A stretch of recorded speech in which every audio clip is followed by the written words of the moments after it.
Good evening all of you. Welcome to Galaxy teachers classes. आप सभी का स्वागत है। सीटेट के एग्ज़ाम की तैयारी आपकी अच्छी चल रही होगी और इसमें जो आज मैं डिस्कस करूंगा आपसे एक है ना चैप्टर के बारे में, स्टेट्स ऑफ मैटर, जो कि सबसे बेसिक चैप्टर है आपके लिए केमिस्ट्री का। और इसमें कुछ क्वेश्चंस जो हैं बेसिक नॉलेज के लिए भी आपको ज़रूरी है, क्योंकि कुछ क्वेश्चंस जो हैं इस तरह के आते हैं जो बेसिक है ना नॉलेज से आ जाते हैं। जैसे ये पूछ लिया जाए कि how many states of matter now days present, पदार्थ की कितनी अवस्थाएं, क्योंकि केमिस्ट्री जो है it is all about study of matter, ये पदार्थ का अध्ययन ही रसायन शास्त्र कहलाता है।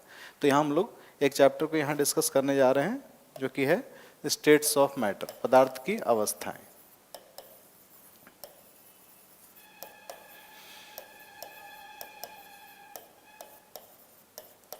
तो पदार्थ की अवस्थाओं के बारे में सबसे पहले एक रूल आया था, एक थ्योरी आई थी जिसको हम लोग बोलते हैं law of conservation of mass. Law of conservation of mass ये क्या कहता है? ये कहता है द्रव्यमान संरक्षण का सिद्धांत, है ना। इसको हिंदी में हम लोग बोलेंगे द्रव्यमान संरक्षण का सिद्धांत। तो ये जो एक सिद्धांत है, एक नियम है, इसका कहना ये है ना, कि पदार्थ को ना तो हम नष्ट कर सकते हैं ना पदार्थ का निर्माण कर सकते हैं, लेकिन हम पदार्थ को एक रूप से दूसरे रूप में परिवर्तित कर सकते हैं ना। Matter neither be created nor be destroyed, it can change from one form to another form. तो यहाँ से एक जैसे सवाल आपसे पूछ लिया जाएगा कि law of conservation of mass है ना, ये किसने दिया था, किसने इसको प्रपोज किया था? तो हम देखेंगे एंटनी लेवोजियर का नाम आता है यहाँ पर।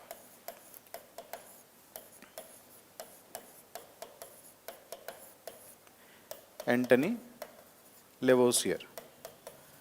एंटनी लेवोसियर एक ऐसे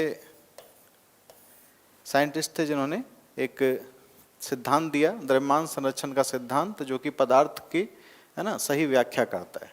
तो पदार्थ से जुड़ी हुई सबसे पहली जो आप बोल सकते हो कि ये थ्योरी है वो है law of conservation of mass.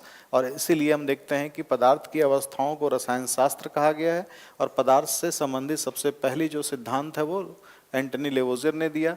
इसलिए फादर ऑफ केमिस्ट्री, रसायन शास्त्र के जनक भी किनको कहा गया है? एंटनी लेवोजियर को कहा गया है रसायन शास्त्र के जनक। तो आइए हम लोग इसमें देखते हैं कि पदार्थ की कितनी अवस्थाएं। यदि आप 3 बोलेंगे तो गलत हो जाएगा, क्योंकि ठोस, द्रव, ये सब क्या है? ये पदार्थ की अवस्थाएं हैं। द्रव्य भी हम बोलते हैं। पदार्थ क्या होता है? Anything which has mass and occupy space, कोई भी वस्तु जिसमें भार हो और जो स्थान ग्रहण करे उसे हम लोग बोलते हैं पदार्थ या द्रव्य कहते हैं। इसमें एक लास्ट में जान लेंगे बीईसी, क्योंकि एनसीईआरटी 9th क्लास बुक में आप देखोगे मेंशन किया हुआ है पदार्थ की 5 अवस्थाएं, इसलिए 3 नहीं पढ़ना है ना। हो सकता है पहले आपने 3 पढ़ा हो आपके स्कूलिंग टाइम में, लेकिन अब जान लेना है कि ये 5 अवस्थाएं हैं। कंडेंसेट का मतलब होता है संघनित अवस्था। तो पदार्थ की हमें कितना बताना है? 5 अवस्थाओं को बताना है। लेकिन अब सवाल ये होता है कि प्लाज्मा क्या होता है? सॉलिड, लिक्विड, गैस तो सभी जानते हैं, लेकिन ये प्लाज्मा क्या होता है? तो हम बोलेंगे प्लाज्मा जो होता है वो क्या है? एक गैस का ही रूपांतरण है। प्लाज्मा क्या है? गैस का ही एक रूपांतरण है। तो प्लाज्मा फिर गैस में ही क्यों नहीं रखते इसको?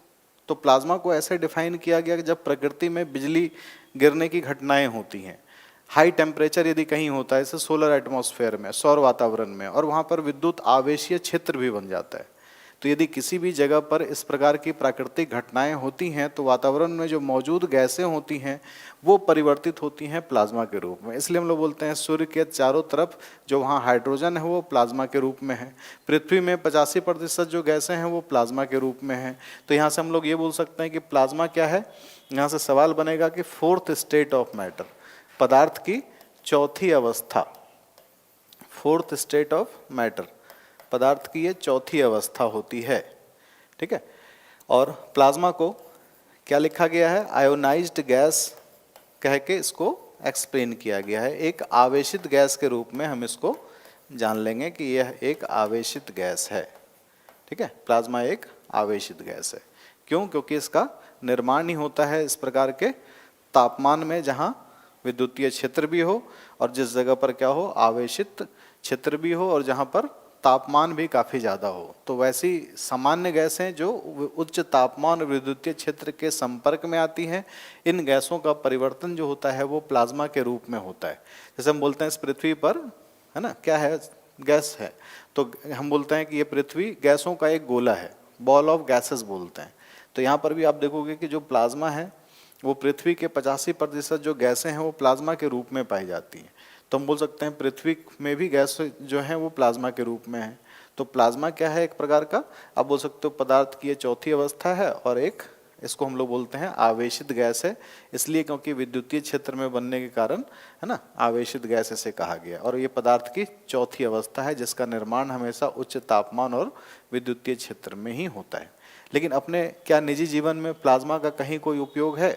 अपने निजी जीवन में तो नहीं है, लेकिन प्लाज्मा गैसों का उपयोग करते हैं लोहे वगैरह को काटने के लिए। जैसे हाल फिलहाल अभी आपने सुना होगा कि सुरंग में कुछ लोग फंस गए थे उत्तराखंड में, और इसमें कुछ मजदूरों को या फिर जो वहाँ इंजीनियर्स थे उनको निकालने के लिए प्लाज्मा गैस कटर मंगवाया गया था। तो प्लाज्मा गैस कटर करने का मतलब क्या होता है कि ये ऐसी गैसों को तैयार करते हैं और इसको फिर मैकेनिकल इंजीनियरिंग में इसका काफ़ी यूज़ है। और इससे क्या होता है कि मोटे मोटे स्टील के लोहे ये स्टील को या फिर लोहे के रॉड को काटने के लिए इसका इस्तेमाल किया जाता है। तो एक गैस कटर के रूप में इसका इस्तेमाल तो हो रहा है ना। वही हम देखते हैं कि जब हम लोग बीईसी की बात करते हैं कि बीईसी क्या होता है, तो बीईसी तो प्लाज्मा के बारे में तो ये क्लियर हो गया। प्लाज्मा एक आवेशित गैस है और इसका निर्माण उच्च तापमान विद्युतीय क्षेत्र में होता है। तो यहाँ पर दो साइंटिस्ट का नाम भी जुड़ा हुआ है, एक सत्येंद्र नाथ बोस हैं और इसमें अल्बर्ट आइंस्टीन है, और इसको कह दिया गया कंडेंसेट। कंडेंसेट का मतलब हो गया कि कंडेंसेट वर्ड जो है कंडेंसेशन से बना हुआ है। कंडेंसेशन का मतलब हो गया कि गैस का लिक्विड में चेंज होना, इसको हम लोग बोलते हैं कंडेंसेशन, संघनन कहते हैं। तो संघनित कब हो सकती है कोई चीज़? जैसे आप देखो फ्रिज से हम लोग कोल्ड ड्रिंक को बाहर करते हैं तो बॉटल के ऊपर गैस का एक लेयर हमें दिखाई देता है, और फिर धीरे धीरे वही गैस लिक्विड में चेंज हो जाता है। तो हम बोलते हैं बॉटल के ऊपर जो आसपास की जो गैसें हैं वो जमी, और जमने के बाद क्या हो गया, उसमें कंडेंसेशन हुआ है, संघनन हुआ है। तो यहाँ पर जो आप देख रहे हो गैस से लिक्विड में चेंज होना, इसी से बारिश की प्रक्रिया भी होती है। इसलिए आप देखते हो कि गाने में घनन घनन लिखा गया है। तो घनन घनन शब्द जो है इसलिए इस्तेमाल किया गया है क्योंकि संघनन जो है बारिश होने की प्रक्रिया इसी प्रक्रिया से होती है ना, इसलिए इसमें संघनन शब्द का इस्तेमाल किया जाता है। तो संघनित कब हो सकता है? जब तापमान कम होता है, जब तापमान लो हो, है ना, लो टेम्परेचर पर क्या होगा, ये गैसें जो हैं होती हैं वो कंडेंस फॉर्म में आ जाती हैं। तो ये कहा गया कि पीईसी का जो निर्माण होगा प्लाज्मा के ठीक उल्टा होगा, है ना। प्लाज्मा का निर्माण हुआ था उच्च तापमान पर, वहीं बीसी का निर्माण जो होगा वो निम्न तापमान पर होगा। कम तापमान पर ही कंडेंसेशन हो सकता है, संघनित अवस्था तभी बन सकती है। जैसे हम लोग बोलते हैं गैस कंडेंस हो गया तो हमें कोहरा दिखाई देता है, कब? ठंड के मौसम में। गर्मियों में क्यों नहीं दिखता? क्योंकि टेम्परेचर काफ़ी ज़्यादा होता है, तो अभी इवेपोरेशन होगा, वाष्पोसर्जन की प्रक्रिया ज़्यादा होगी। लेकिन कंडेंस फॉर्म आपको सवेरे सवेरे थोड़ा बहुत धुंध दिख सकता है, लेकिन जाड़े के मौसम में कोहरा धुंध वगैरह आपको ज़्यादा दिखाई देगा, इसलिए कि कंडेंस होने का नेचर होता है गैसों में भी। तो ये बोस और आइंस्टीन ने ये कह तो दिया, लेकिन और इसको मान भी लिया गया फिफ्थ स्टेट ऑफ मैटर, पदार्थ की पांचवी अवस्था कहते हैं इसको, पदार्थ की पांचवी अवस्था कह दिया गया।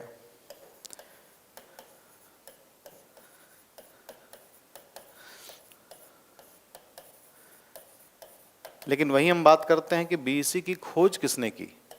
तो इसकी खोज आप देखोगे, है ना, अगेन आप एनसीईआरटी का मैं रेफरेंस दे रहा हूं, उसमें आप देखोगे कि कॉर्नेल, है ना, 3 वैज्ञानिकों का नाम आपको मिलेगा, कॉर्नेल, कैटरले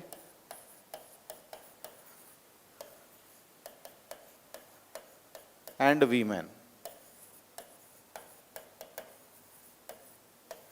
कॉर्नेल, कैटरले और वीमैन 3 ऐसे वैज्ञानिक हैं जिन्होंने बीईसी की खोज की, और इस वजह से इनको नोबेल पुरस्कार से सम्मानित भी किया गया। इनको नोबेल प्राइज भी दिया गया, कब? 2001 में फिजिक्स के लिए नोबेल पुरस्कार मिल चुका है।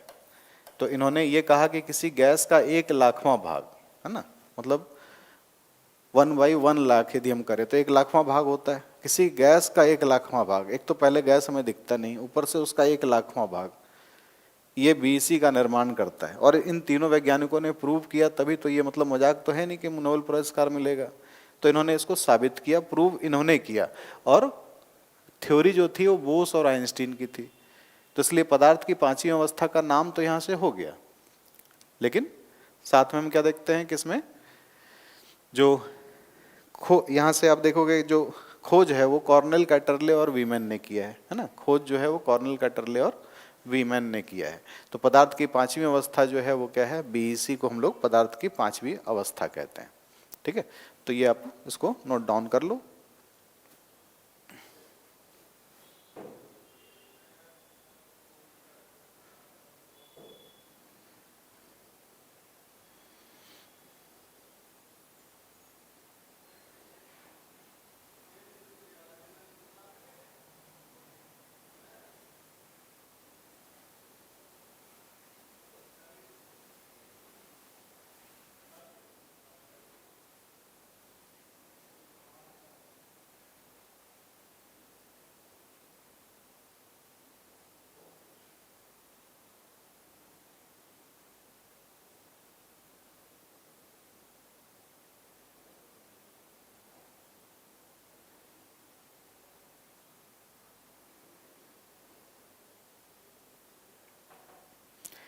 इसको नोट करने के बाद फिर हम लोग देखेंगे इसमें कि यदि ऐसा सवाल पूछा जाता है कि इन पांचों अवस्थाओं में से सबसे ज़्यादा गतिज ऊर्जा किस में होती है ना। इसमें से यदि ऐसा पूछा जाता है कि इन पांचों में से काइनेटिक एनर्जी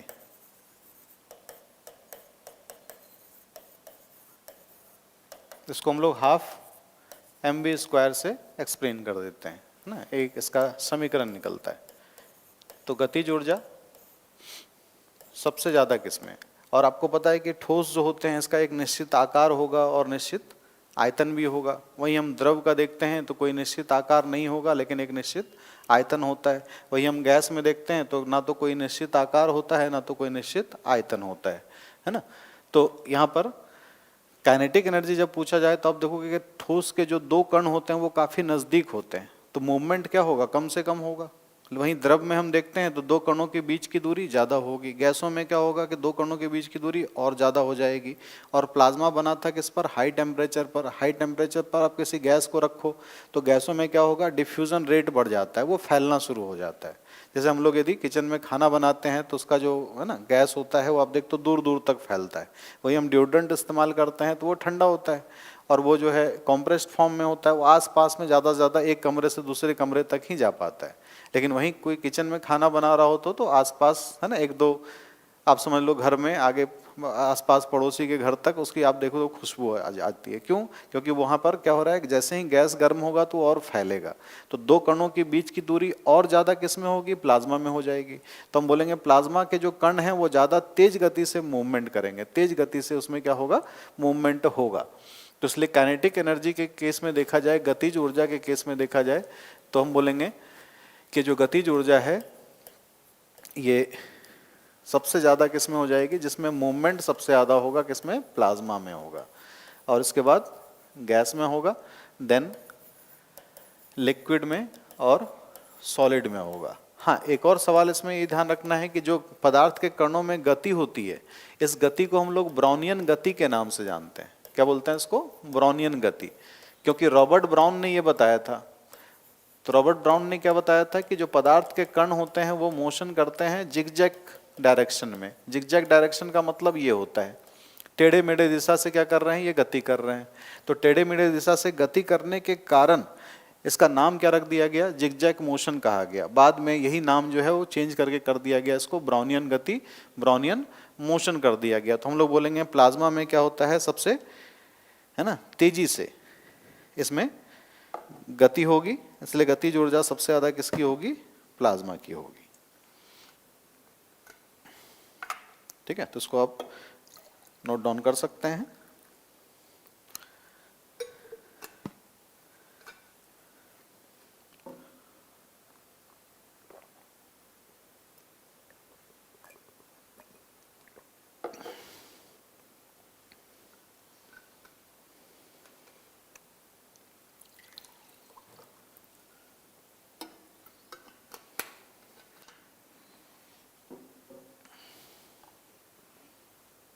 इसके बाद हम लोग देख लेते हैं डेंसिटी।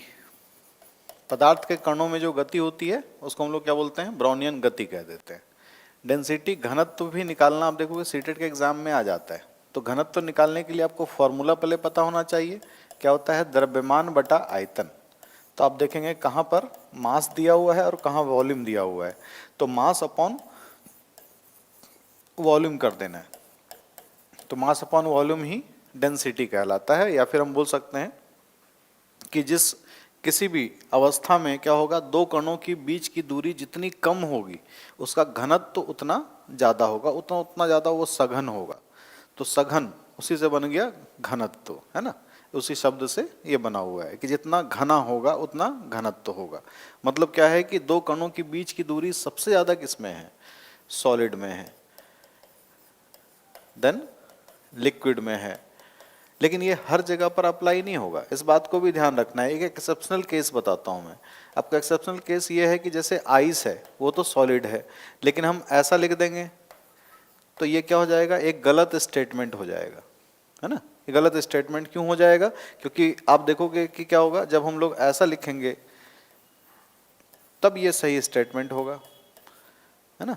क्यों, क्योंकि यहाँ आप देख रहे हैं कि ये है तो सॉलिड, लेकिन है क्या कि जब हम लोग इसको दो कणों के बीच की दूरी की यदि हम बात करें, तो जब वाटर से आइस का फॉर्मेशन होता है तो यहाँ पर एक्सपेंशन होता है, फैलाव होता है, दो कणों के बीच में गैप आ जाता है। इसलिए एक गिलास पानी में आप एक बर्फ का टुकड़ा डालते हैं तो किसी जल स्तर में कोई परिवर्तन नहीं होता। ये भी सवाल आता है कि एक गिलास पानी में एक बर्फ का टुकड़ा डालने पर क्या चेंज आएगा, जल स्तर में क्या परिवर्तन आएगा, तो हम बोलेंगे कोई परिवर्तन नहीं आएगा। क्यों, क्योंकि आइस के दो कणों के बीच जो गैप है उसी गैप में ये पानी फिल्ड हो जाएगा। और हम किसी बर्फ को यदि पानी में डालते हैं तो उसका 9 भाग जो होता है नीचे की ओर, 1 भाग ऊपर की ओर होता है। इसलिए आप देखते हो कि जब हम उस कहानी को देखते हैं टाइटैनिक, या फिर वो जो एक सच्ची घटना है जिसमें क्या होता है, बर्फ का टुकड़ा ऐसा लगा कि बहुत छोटा सा है, लेकिन उसका एक ही भाग दिखता है और 9 भाग नीचे की तरफ था। अब इस गति से वो जहाज जा रही थी कि मोड़ते मोड़ते वो टकराई गया, और फिर आपको पता ही है पूरी कहानी कि क्या हुआ। तो बर्फ ऐसे ही पानी में हम लोग देखेंगे तो क्या होता है, तैरता है, लेकिन कितना भाग तैर रहा है, ऊपर की ओर सिर्फ 1 भाग दिखाई देगा, 9 भाग नीचे की ओर होगा।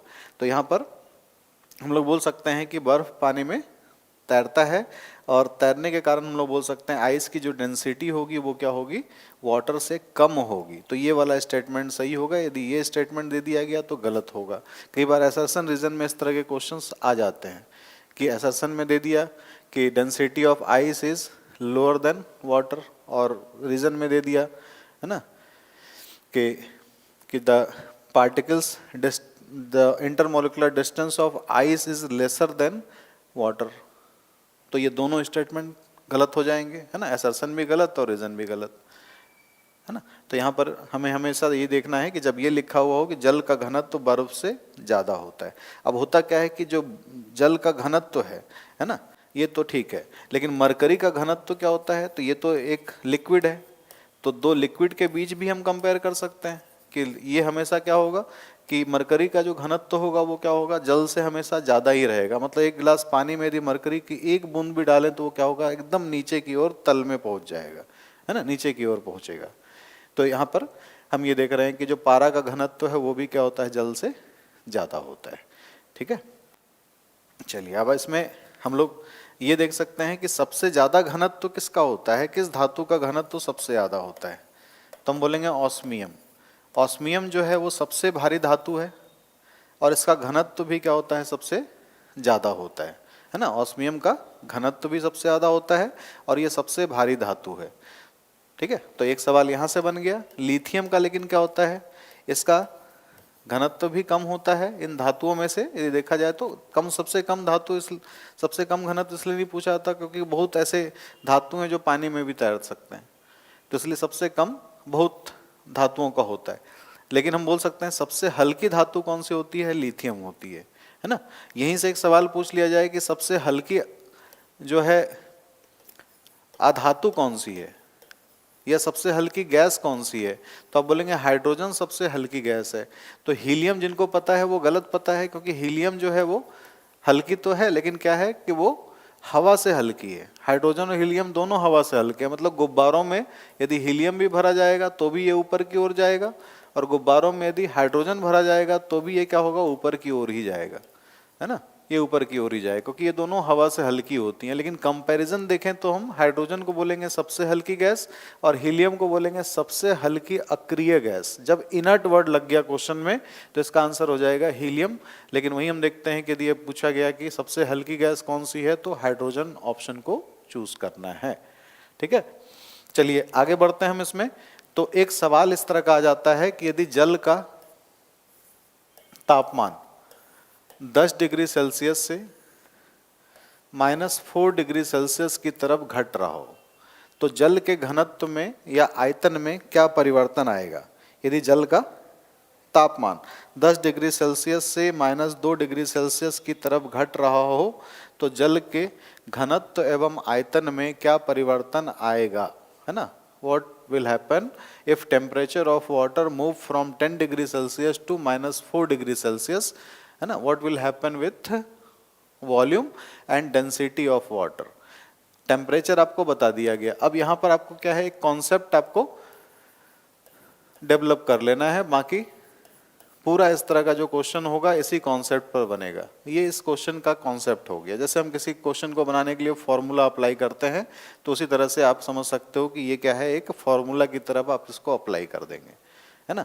है क्या कि इसमें जो 4 डिग्री सेल्सियस है इस पे जल का जो घनत्व तो होता है वो क्या होता है, सबसे ज़्यादा होता है। मैक्सिमम डेंसिटी जो वाटर की होती है वो कितने पर होती है, 4 डिग्री सेल्सियस पर होती है। मतलब एक ऐसा हम समझाने के लिए आपको ग्राफ बता दें कि 4 डिग्री सेल्सियस, यहाँ लिख दें 10 डिग्री सेल्सियस और यहाँ लिख दें -4 डिग्री सेल्सियस।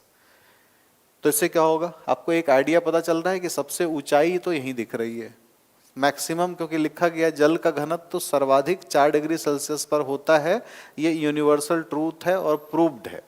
प्रूव्ड चीज़ें को ही यूनिवर्सल ट्रूथ में रखा गया है कि हर जगह पर अप्लाई होता है, किसी भी देश में किसी भी जगह पर ये अप्लाई होता है कि 4 डिग्री सेल्सियस पर, है ना, जल का घनत्व तो सर्वाधिक होता है। तो इसका मतलब क्या है कि 10 से 4 तक जैसे जैसे टेम्परेचर घटता चला जाएगा वैसे वैसे क्या होगा, ये डेंसिटी जो होगी वो बढ़ेगी। तो हम बोल सकते हैं बढ़ेगा यहाँ तक और उसके बाद फिर घटेगा, क्योंकि 4 पे तो सबसे ज़्यादा है। एक पहाड़ समझ लो इसको, पहाड़ की ऊंचाई यहाँ तक थी, अब इससे नीचे उतरेंगे तो क्या होगा, ऊंचाई घटेगी। सेम सबसे ज़्यादा 4 पे है तो 4 से कम में क्या होगा, घटेगा। तो यहाँ से हम बोल सकते हैं कि पहले बढ़ेगा और फिर घटेगा, है ना। फर्स्ट इंक्रीज देन डिक्रीज, इसका आंसर यही होता है। तो इस तरह का क्वेश्चन यदि आए तो आपको देखना है। जैसे यहाँ पर आपको सवाल पूछ लिया गया -4 डिग्री सेल्सियस से 10 डिग्री की तरफ क्या होगा, तो इसको ऐसा नहीं बोल देना है कि पहले घटेगा फिर बढ़ेगा।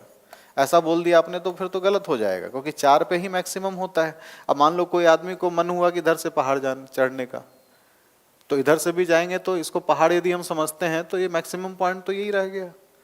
तो इधर से भी जाएंगे तो ऊंचाई बढ़ेगी, उसके बाद फिर ऊंचाई घटेगी, क्योंकि 4 पर मैक्सिमम होता है। इसीलिए आपको देखना है कि दो टेम्परेचर में के बीच 4 है या नहीं है।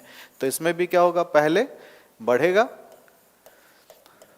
और फिर घटेगा। मतलब यहाँ भी यही अप्लाई होगा। तो यहाँ पर आप इसमें बताओ कि मैं आपको एक दे रहा हूँ 10 डिग्री सेल्सियस से 20 डिग्री सेल्सियस, आपको 1 मिनट के अंदर इसको बताना है। और यहाँ दे रहा हूँ मैं आपको 20 डिग्री सेल्सियस से ये आपको 8 डिग्री सेल्सियस मान लो मैंने दे दिया, है ना। अब ये देखो दोनों टेम्परेचर के बीच में 4 नहीं है, तो अपने बुद्धि विवेक से इसको आपको सॉल्व करके बताना है कि क्या है।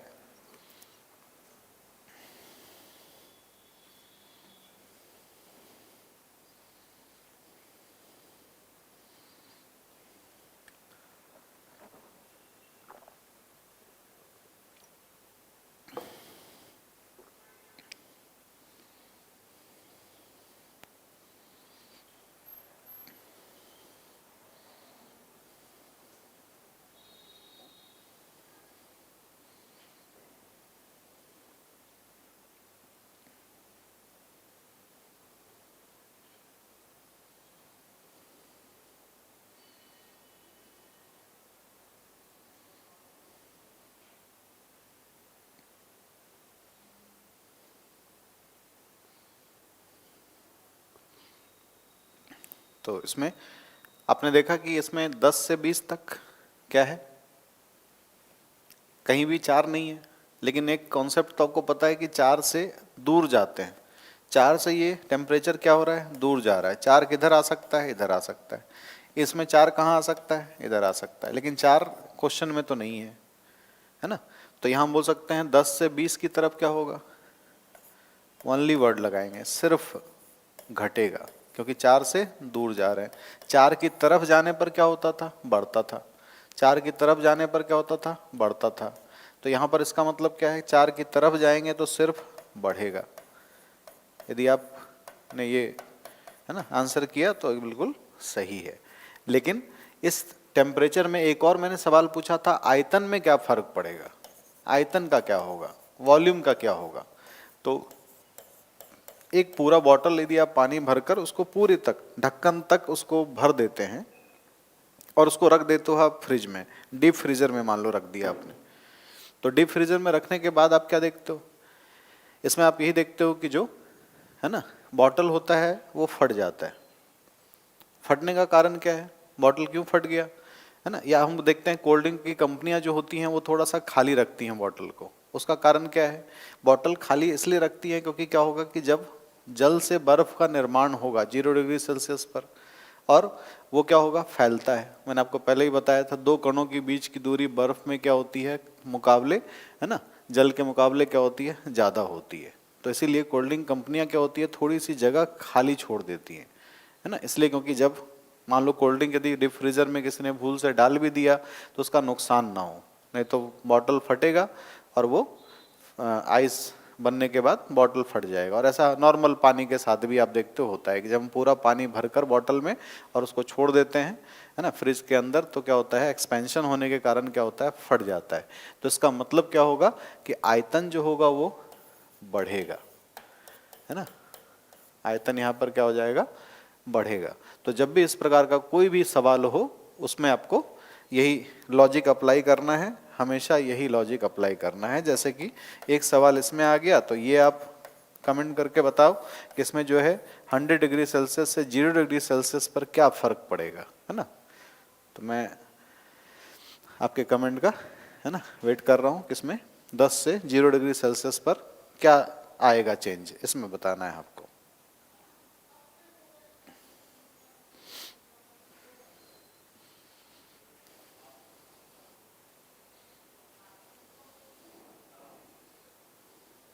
बताइए।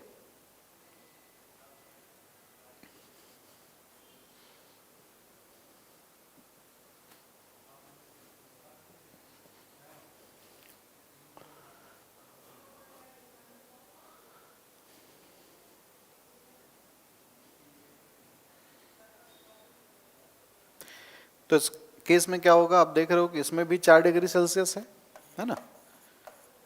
तो यहां भी क्या होगा, पहले बढ़ेगा और फिर 4 के बाद क्या होगा, घटेगा। पहले बढ़ेगा फिर घटेगा। तो ये जो है ना आप देख रहे हो घनत्व से संबंधित जो सवाल आते हैं उसमें आपको जल के घनत्व पे इसलिए पूछा जाता है क्योंकि ये कॉन्सेप्ट यहाँ पर है। तो पूछने वाले ये जानना चाहते हैं कि आपको ये पता है या नहीं है ना। यदि नहीं पता है तो इसको जानना है ना, कि हाँ इस तरह का होता है, 4 डिग्री सेल्सियस पर मैक्सिमम होता है। ठीक है, चलिए आगे हम बढ़ते हैं।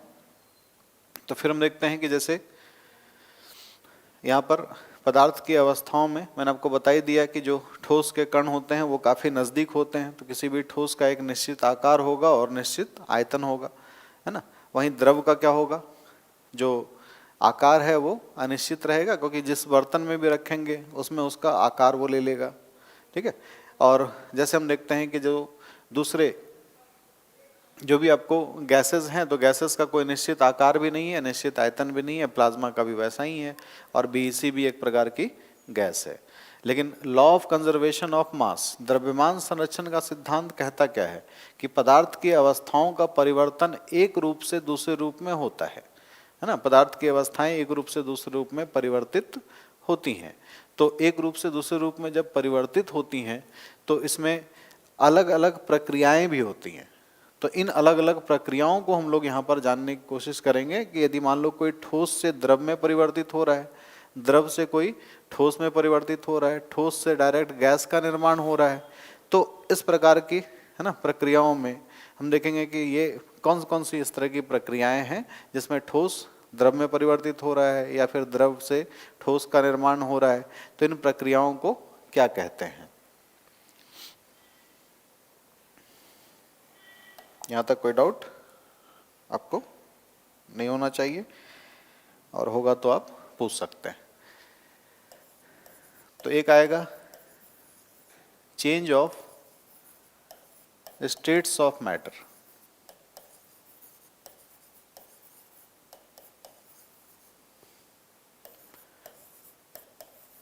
पदार्थ की अवस्थाओं का परिवर्तन, की अवस्थाओं का परिवर्तन होना। तो यहाँ पर सबसे पहले हम लोग देखेंगे कि यदि मान लो कोई सॉलिड है और वो क्या हो रहा है, ये लिक्विड में चेंज हो रहा है। ठोस कोई वस्तु है और द्रव में परिवर्तित हो रही है, तो ठोस जब द्रव में परिवर्तित होती है तो इसको हम लोग बोलते क्या हैं, इस प्रक्रिया को बोलते हैं क्या, मेल्टिंग। क्या बोल देते हैं इसको, गलनांक कह देते हैं।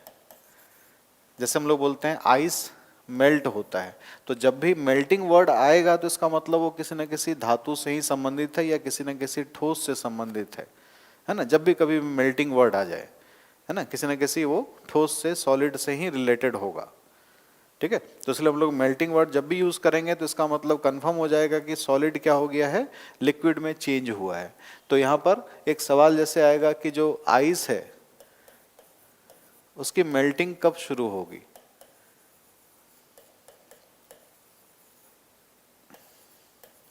बर्फ का पिघलना शुरू कब होता है, ये बहुत ही एक इम्पॉर्टेंट है ना क्वेश्चन होता है, जिसमें लोग एकदम आसान सा सवाल है लेकिन गलती करके आते हैं। 0 डिग्री सेल्सियस, माइनस डिग्री वाले माइनस में कुछ होगा तो उसको नहीं चूज करना है। जब 0 डिग्री दिया हुआ है तो हमें यही ऑप्शन चूज करना है। और एक इसमें बहुत ही इंपॉर्टेंट एक क्वेश्चन और बना देते हैं, जिसमें हाईएस्ट मेल्टिंग पॉइंट किस धातु का होता है। इसको शॉर्ट फॉर्म में हम लोग MP लिख देते हैं और बोलते हैं उच्चतम गलनांक बिंदु। तो सर्वाधिक या फिर उच्चतम गलनांक बिंदु किसका होता है, टंगस्टन का होता है। बल्ब के फिलामेंट इसी से बनाए जाते हैं। वेल्डिंग करने के लिए जो रॉड यूज होती है वो टंगस्टन की होती है।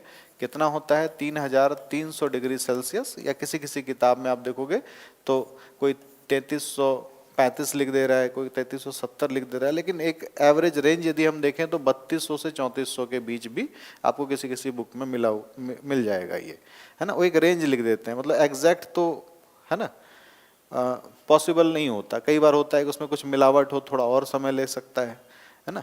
तो इसमें ऑन एन एवरेज आप मान के चलो कितना, 3200 3300 का एवरेज एक निकालेंगे तो 3300 डिग्री सेल्सियस लिखना सही रहेगा।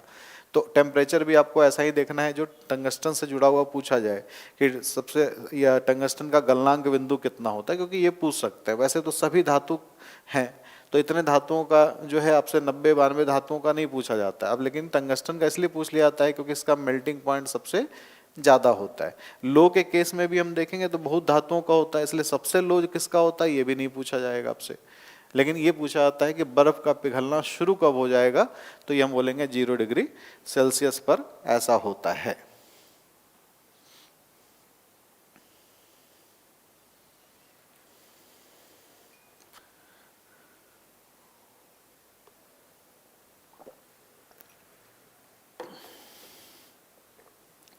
चलिए दूसरा हम देखते हैं कि एक सवाल इसमें बनता है कि बर्फ बनाने के दौरान है ना यदि नमक मिला दिया जाए तो क्या होगा। बर्फ यदि हम लोग है ना, यदि आइसक्रीम वगैरह भी आप देखो गांव में खाते हो तो उसमें आपको क्या होगा, थोड़ा सा अब नमकीन सा लगता है।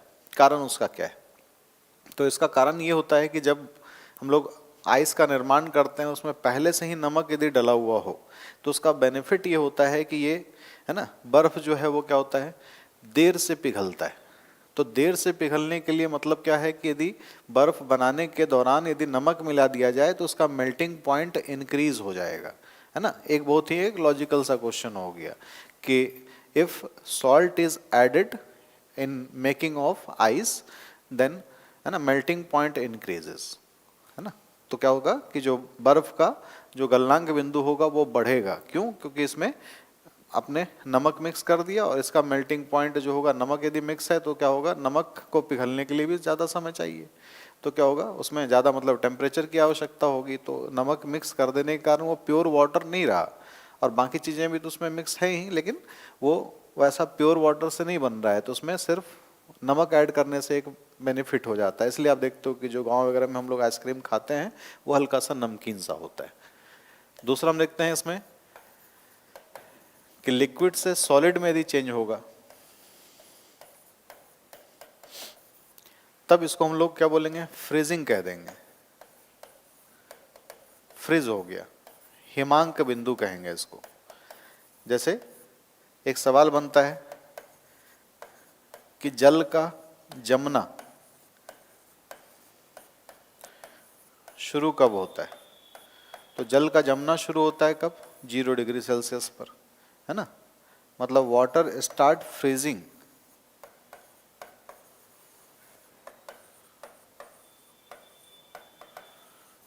कितने पर, 0 डिग्री सेल्सियस पर जल का जमना शुरू होता है। तो फिर हम लोग एक और यहाँ पर सवाल हो जाएगा कि जब हम लोग जल से बर्फ का निर्माण करते हैं और इसमें हम लोग नमक मिला देते हैं तो इसके एक और फायदे क्या हैं। एक तो है कि इसका गलनांक बिंदु बढ़ जाएगा, मेल्टिंग पॉइंट इंक्रीज हो जाएगा, लेकिन वहीं हम देखेंगे क्या होगा, फ्रीजिंग पॉइंट डिक्रीज होता है ना। फ्रीजिंग पॉइंट डिक्रीज होगा, एक सॉलिड को मिला दिया गया लिक्विड के अंदर, तो फ्रीजिंग पॉइंट जो होगा वो क्या होता है, डिक्रीज हो जाता है। जो हिमांक बिंदु है उसकी घट जाती है, मतलब बर्फ जल्दी जमेगा। और इधर हम क्या देख रहे थे कि बर्फ देर से पिघलेगा, नमक मिलाने के ये दो फायदे हो गए। ठीक है। तीसरा हम देखते हैं इसमें, जिसको आप, है ना, नोट डाउन कर लो, इस तरह का क्वेश्चन आ जाता है। और जल का जमना शुरू हो जाता है, यहाँ बर्फ का पिघलना हो रहा है 0 डिग्री पर, क्योंकि सॉलिड से लिक्विड बन रहा है, यहाँ लिक्विड से सॉलिड बन रहा है, तो इसलिए दोनों को एक जैसा नहीं समझना है। फिर यहाँ पर हम लोग देखते हैं कि लिक्विड से यदि गैस बनेगा तो क्या होगा, तो लिक्विड से गैस का फॉर्मेशन होगा, तो इसको हम लोग बोलेंगे, है ना, बॉइलिंग। क्योंकि बॉइलिंग टेम्परेचर पर ही ऐसा होगा। कहीं पानी रखा हो मान लो किसी कटोरे में, या कपड़ा कहीं पे रख दिया हमने गीला, तो वो सूख जाता है, तो वहाँ क्या हो गया, पानी वहाँ पर वाष्पीकरण की प्रक्रिया हुई, इवेपोरेट हो गया वो, है ना। वो हम लोग नहीं बोलेंगे कि डायरेक्ट लिक्विड से गैस बन गया, वो लिक्विड से वाटर वेपर का फॉर्मेशन हुआ, और इसके लिए बॉइलिंग टेम्परेचर की जरूरत नहीं होती है। रोड के किनारे कोई पानी को बॉयल करने नहीं जाता, वो रोड के किनारे जो पानी है वो गर्मी से सूख जाता है, तो वहाँ पर हम लोग बोल सकते हैं इवेपोरेशन जो होता है वो, है ना, ये डिफरेंट हो गया किससे, बॉइलिंग से। तो यहाँ पर लिक्विड से गैस का फॉर्मेशन एक फिक्स टेम्परेचर पर ये होगा, लेकिन थोड़ी बहुत कभी गर्मी बढ़ती है तो आप देखते हो पानी जो है वो रोड के किनारे या फिर गड्ढे में पानी सूखता है, तो वहाँ पर बॉयल तो नहीं होता वो, है ना, इवेपोरेट होता है। तो इसमें वाटर का बॉइलिंग पॉइंट क्या होता है, या बीपी से इसको सूचित करते हैं, बॉइलिंग पॉइंट। और हर एक लिक्विड का क्या होता है, अलग अलग होता है। तो 100 डिग्री सेल्सियस पे यदि पानी उबलना शुरू हो गया है तो इसका मतलब कंफर्म हो गया कि अब पानी का जो टेम्परेचर है वो कितना पहुंच चुका है, 100 डिग्री सेल्सियस वो पहुंच चुका है ना, वो 100 डिग्री सेल्सियस वहां से हो चुका है। ठीक है। चलिए चौथा हम देखते हैं इसमें, यदि गैस से लिक्विड का फॉर्मेशन हो रहा है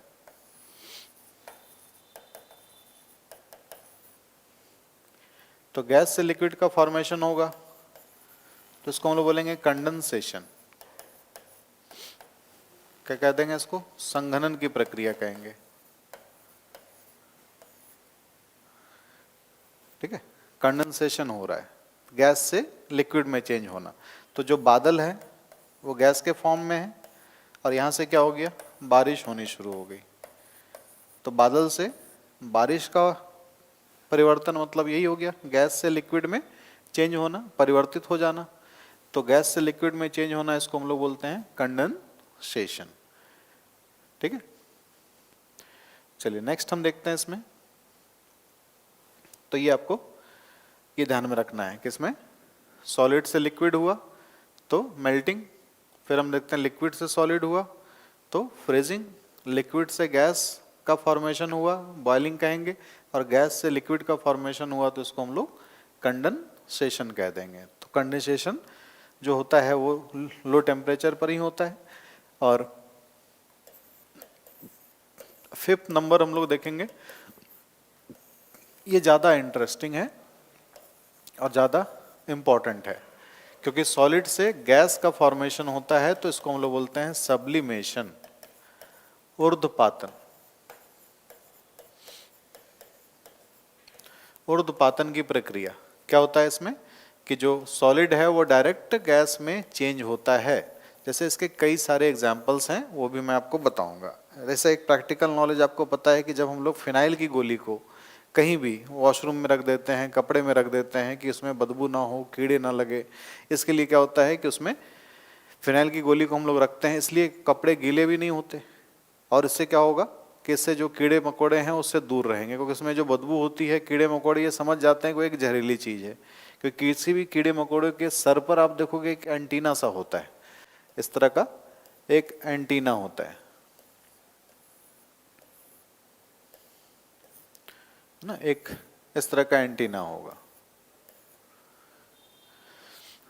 तो ये जो एंटीना होता है इसी को बोलते हैं कीमो रिसेप्टर। कीमो का मतलब केमिकल और रिसेप्टर का मतलब पहचान। ये पहचान कर लेते हैं कि कौन सा रसायन खाने वाला है और कौन सा रसायन हमारे लिए जहरीला है, क्योंकि इसकी बदबू ही उसको दूर कर देती है। तो इसलिए फिनाइल की गोली इसलिए कपड़ों में रखते हैं, क्योंकि जो कपड़े हम लोग ठंड के मौसम में हमने पहना, अब उसकी बारी जो आएगी गर्मियों में तो आएगी नहीं, तो 6-7 महीने जब वो रखा रहेगा तो क्या होगा, उसमें कीड़े लगने की संभावना ज़्यादा होती है। तो कीड़े यदि चले भी गए गलती से तो क्या होगा, वो दूर रहेंगे, है ना। तो इसलिए क्योंकि उसके पास कीमो रिसेप्टर है जो पहचान कराता है उसको कि कौन सी खाने की चीज़ है और कौन सी छोड़ने की चीज़ होती है। तो यही कारण है कि हम लोग देखते हैं कि यही कपूर के साथ भी लागू होता है। तो कपूर भी किस सिद्धांत पर काम कर रहा है, कैम्फर, ये भी आप देखते हैं इसी सिद्धांत पर काम करता है। ठीक वैसे ही हम देखते हैं नैप्थलीन बॉल्स, फिनाइल की गोली। तो फिनाइल की गोली भी इसी सिद्धांत पर कार्य करती है। फिनाइल की गोली भी डायरेक्ट सॉलिड से गैस में परिवर्तित होती है। और फिर हम लोग देखते हैं इसमें कि नौसादर NH4Cl, जिसको हम लोग बोलते हैं अमोनियम क्लोराइड,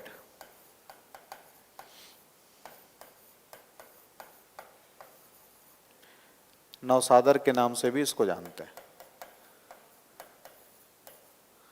तो जो हम लोग देखते हैं कैम्फर हो गया, नैप्थलीन बॉल हो गया, या फिर अमोनियम क्लोराइड हो गया, ये सब जितने भी हैं इस प्रकार के जो भी पदार्थ हैं वो क्या होगा, डायरेक्ट सॉलिड से गैस में परिवर्तित होते हैं, है ना। तो इसको, ये इंपॉर्टेंट है, तो इसको भी नोट डाउन आप कर सकते हो इसको।